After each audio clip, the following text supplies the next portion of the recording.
Olá pessoal, tudo bem com vocês? Espero muito que sim, bem-vindos de volta ao estudo da classificação da posse. Lembrando que nós começamos a nossa aula anterior falando sobre a classificação da posse em posse injusta e justa, e nós vamos encerrar nessa aula essa classificação. Eu disse para vocês que é uma classificação bem importante, que merece aí todo o nosso cuidado, já que o possuidor injusto perde a proteção possessória. Antes, se você ainda não é inscrito nesse canal, por favor, vá lá, se inscreva, ative as notificações, deixe seu comentário, me mande suas perguntas e vamos fazer com que esse canal cresça ainda mais, Compartilhe lá com o maior número possível de colegas, tá bom? Então vamos lá. Na nossa aula passada, então nós vimos que acerca da possibilidade, então assim, a direta e a indireta, a exclusiva e a composta, a gente viu que todo mundo tem direito de proteção da posse. Inclusive, esse desdobramento que a gente viu, essa repartição da posse que a gente viu, é importante porque aumenta o número de legitimados ativos das ações possessórias. Aqui, a gente está falando da possibilidade de que uma pessoa, mesmo sendo considerada possuidora, não terá o principal direito do possuidor, que é a defesa da sua posse. Eu estou falando com vocês desde o primeiro dia que é importante a gente saber quem é possuidor, porque quem é possuidor possui o direito de proteção da sua posse. E aqui, nessa classificação, a gente vai ver que, apesar da pessoa ser sim considerada possuidora, ela não terá direito à proteção possessória. Então vamos lá. A gente viu na nossa última aula que para que uma posse seja justa, ela não pode ter sido adquirida mediante ato de violência, clandestinidade e precariedade. A posse injusta, então, ela é aquela posse que decorre de um ato de violência, de clandestinidade e de precariedade. Porém, para que a posse passe a ser injusta, ela antes será mera detenção. Até porque a gente já viu que os atos de violência e de clandestinidade não induzem a posse. Quem adquire alguma coisa mediante violência e mediante clandestinidade tem mera detenção.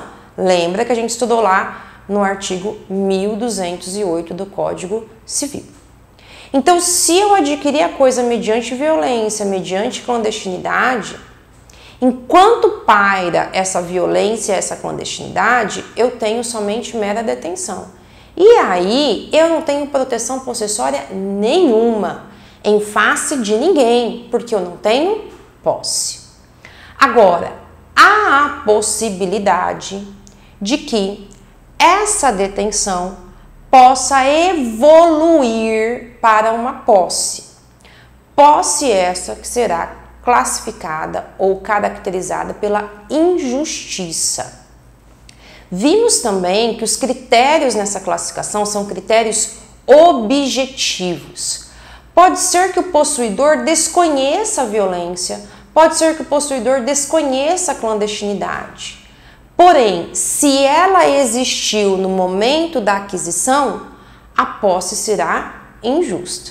Se ele sabe ou se ele não sabe, a gente vai aprender na próxima classificação, que aí ele será possuidor de boa ou de má fé.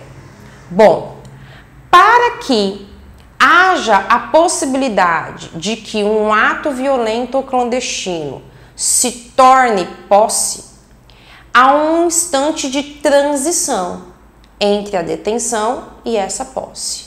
E esse instante de transição é chamado de convalescimento do vício. O que é o convalescimento do vício? Na verdade, é o desaparecimento do vício, a cessação do vício. O que é convalescer?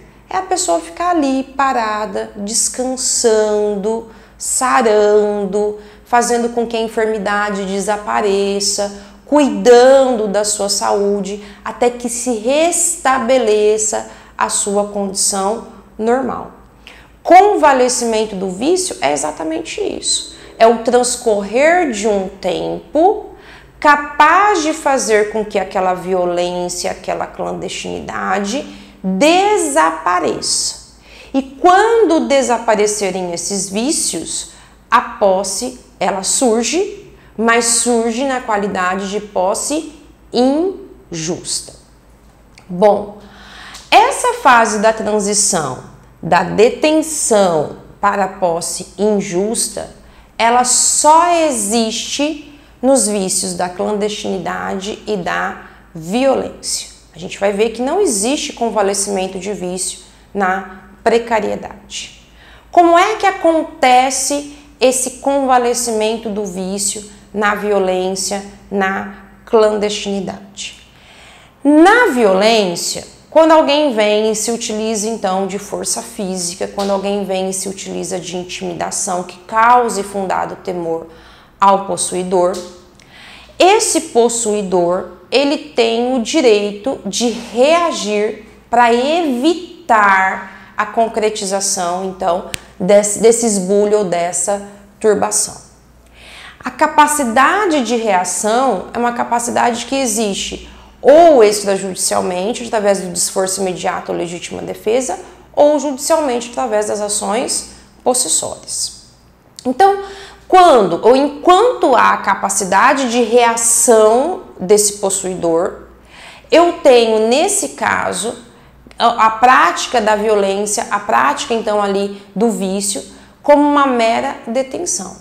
Então, enquanto há a possibilidade de reação e enquanto há a reação do possuidor para evitar aí, né, a concretização desse vício, então, a pessoa que causou a violência tem somente mera detenção.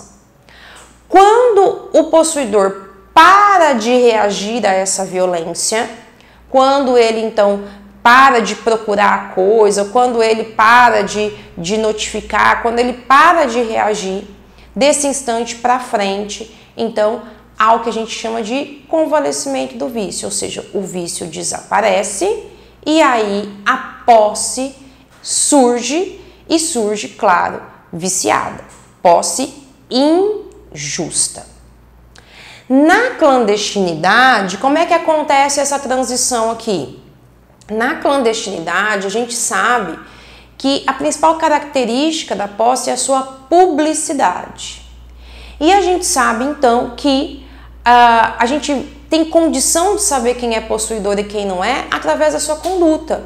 Uma conduta de dono. E o dono usa a coisa de forma pública, de forma aberta. Então, a clandestinidade, que é furtiva, que é sorrateira, ela contraria a principal característica da posse, que é a sua publicidade. Então, a partir do momento que a detenção física da coisa pelo agente causador do vício começa a ser utilizada, essa detenção física começa a ser visível pelo próprio possuidor ou que dê a ele condições de saber acerca dessa utilização da coisa, a partir do momento que a coisa começa a ser utilizada de forma pública, em regra, há ali a cessação do vício da precariedade. Então, enquanto ela estava escondida, enquanto ela estava furtiva, enquanto ela estava oculta, não existe posse, existe detenção. A partir do momento que a clandestinidade ela cessa, a partir do momento que as pessoas começam a ver o uso da coisa, que as pessoas começam a perceber o uso da coisa, então há ali o desaparecimento do vício da clandestinidade e a detenção evolui para a posse, e essa posse é uma posse injusta. Qual o efeito principal? Possuidor injusto não tem direito de proteção possessória em face do anterior possuidor. Bom, e na precariedade? Na precariedade existe convalescimento do vício? Não, porque na precariedade não existe fase de transição, porque não existe ali uma necessidade de que eu dê a oportunidade ao possuidor de reagir ou a oportunidade de conhecer e saber da existência do vício da clandestinidade. Então, lá na clandestinidade, por exemplo, se a pessoa mudou a cerca de lugar quando eu estava viajando e, né, ficou tudo escondido, ninguém sabe, ninguém viu, ninguém... Então, enquanto pairar esse vício, né, enquanto pairar aí, né, essa ocultação dessa mudança da cerca, só tenho detenção. A partir do momento que eu volto para minha fazenda, eu começo a utilizar a fazenda, vou para lá, vou para cá, eu posso até não saber ainda, mas eu tenho condições? Tenho. Desse momento em diante, há o convalescimento do vício e a posse passa a ser injusta. Então, há uma necessidade, tanto na violência quanto na clandestinidade, de preparação do possuidor para uma reação. Agora, na precariedade, não. Por quê? Porque na precariedade, o possuidor sabe que o possuidor direto está justamente com uma coisa, porque ele emprestou, porque ele alugou, né, porque ele cedeu. Então, ele sabe que a pessoa está na posse da coisa. A pessoa está justamente na posse da coisa. A pessoa está legitimamente na posse da coisa. E o possuidor também sabe que se chegar ao determinado prazo e ele não devolver, automaticamente ele estará ilegitimamente. Ele não precisa de um tempo para reagir. Ele não precisa de um tempo para tomar conhecimento. Não. Se ele tinha que devolver dia 10 e não devolveu, dia 11 eu sei que ilegitimamente ele está na posse da coisa. Então não há necessidade de transição. Então lá na violência e na clandestinidade, a pessoa que não tinha nada passa a ter detenção e depois pode passar a ter posse injusta. Aqui na precariedade, a pessoa começa com posse justa, porque ela está legitimamente na coisa. Só que ela não passa pela detenção, ela não passa pela detenção. Ela já vai pular direto da posse justa para a posse injusta. Você pode estar se perguntando assim, professora, mas esse negócio de convalescimento do vício, da violência, da precariedade, da clandestinidade é meio difícil, né? Porque como é que eu vou saber quando a pessoa tomou conhecimento? Ou como é que eu vou saber se a pessoa tem condição de saber ou não acerca do vício, né? Então, existe um critério objetivo até para que se garanta esse convalescimento, tá? Se provar, se o possuidor injusto conseguir provar que o possuidor antecessor ficou sabendo, né, viu, né, ou reagiu e parou de reagir, se ele prova isso, que isso aconteceu com 2 meses, então a detenção dele já muda para posse injusta no 2º mês, por exemplo, tá?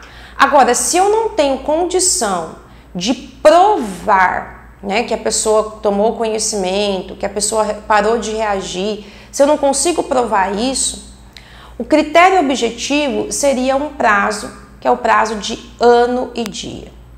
Do momento que eu pratiquei a violência, se passar 1 ano e 1 dia sem qualquer reação do possuidor, então eu tenho a partir desse 1 ano e 1 dia posse injusta.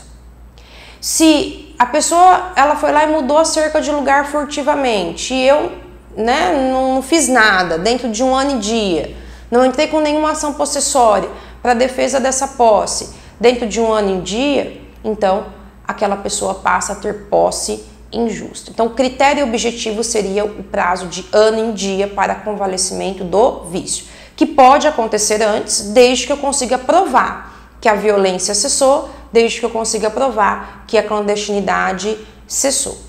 Cessadas então, ou cessados esses vícios, a pessoa ela passa a ter posse injusta.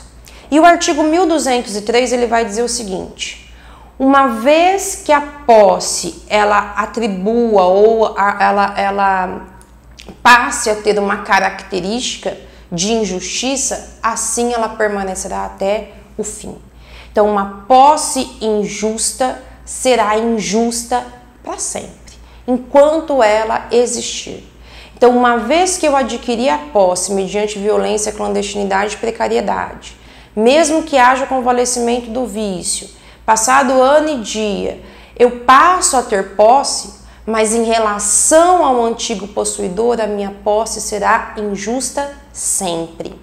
Em relação ao antecessor possuidor, ela sempre será injusta.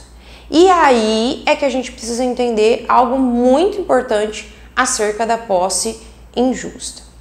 A posse injusta tira o direito de proteção possessória do possuidor. Ele é possuidor, mas não tem direito de defesa da sua posse. Mas ele só não tem direito de defesa da sua posse em face de quem a sua posse é injusta. Então, se eu adquirir a posse mediante violência da Maria, a minha posse em relação a Maria é injusta, porque o ato de violência foi em relação a Maria. Perante todas as outras pessoas, a minha posse ela é justa. Então, de novo, a posse injusta, ela é injusta de quem eu a adquiri, em face de quem eu a adquiri, mediante violência, clandestinidade e precariedade. Se eu tinha que devolver e não devolvi, eu tenho posse injusta, perante aquele que eu tinha que ter devolvido e não devolvi. Agora, perante uma terceira pessoa, a minha posse ela é justa. Então, eu perco a proteção possessória na posse injusta? Perco, mas eu perco a proteção possessória somente em relação ao anterior possuidor. Em relação a terceiras pessoas, não. Então, se eu fui e tinha que devolver a casa e não devolvi, estou na posse injusta dessa casa. Eu não tenho direito de entrar com uma ação possessória em face do dono da casa. Eu não tenho direito de entrar com uma ação possessória em face daquele que me entregou a casa legitimamente e eu, indevidamente, não devolvi. Agora, se eu chegar na minha casa um belo de um dia e tiver um casal lá estranho morando na minha casa, eu tenho o direito de proteger dessa minha posse e propor uma ação possessória? Tenho, porque perante essas terceiras pessoas, a minha posse, ela é justa. Tudo bem? Bom, então em face de quem a ação possessória poderá ser proposta? Somente em face de pessoas que tenham agido mediante violência, clandestinidade e precariedade. A ação possessória, a gente vai falar sobre elas, manutenção de posse, reintegração de posse, interdito proibitório, só são cabíveis quando houver turbação e esbulho da posse, mediante ato de violência, clandestinidade e precariedade. Se uma pessoa passa a utilizar uma coisa, mas não usou de violência para isso, não usou de clandestinidade para isso, não usou de precariedade para isso, eu não tenho direito de ação possessória em face dela. Exemplo, eu tenho uma fazenda que está abandonada há 30 anos. Nunca apareci, nunca fui, não quis saber dessa fazenda. Um belo de um dia, eu descubro que tem gente morando lá nessa fazenda. A pessoa chegou com um caminhão de som dizendo: gente, vou morar nessa fazenda a partir de agora. A partir de agora eu vou usar essa fazenda. Não usou de violência, não usou de clandestinidade, muito menos de precariedade. E adentrou a fazenda e está lá morando na fazenda. Eu posso entrar com uma ação de reintegração de posse? Não. Por quê? Porque as ações possessórias só podem ser propostas em face de quem adquiriu posse mediante violência, clandestinidade e precariedade. Se não foi através desses vícios, eu até tenho o direito de defender essa minha coisa, de defender esse meu bem, mas não através de ações possessórias. Eu posso, nesse caso, nesse exemplo, entrar com uma ação reivindicatória, dizendo: essa fazenda é minha, é da minha propriedade, você não pode morar, você não pode usar aquilo que não é seu. Mas eu não posso entrar com ação possessória porque não há ali comprovação de violência, não há comprovação de clandestinidade nem de precariedade. Então, de novo, as ações possessórias só podem ser propostas em face de quem esbulhou ou turbou a coisa mediante violência, clandestinidade, precariedade. Se a pessoa não exerceu qualquer um desses atos, eu não posso propor ação possessória. Aí teria que ser uma ação reivindicatória. Tudo bem, pessoal? Então encerramos aqui a classificação da posse em posse justa e injusta, mas ainda não encerramos a classificação da posse. Eu espero vocês na nossa próxima aula. Espero que vocês fiquem bem, fiquem com Deus e Até lá. Tchau, tchau.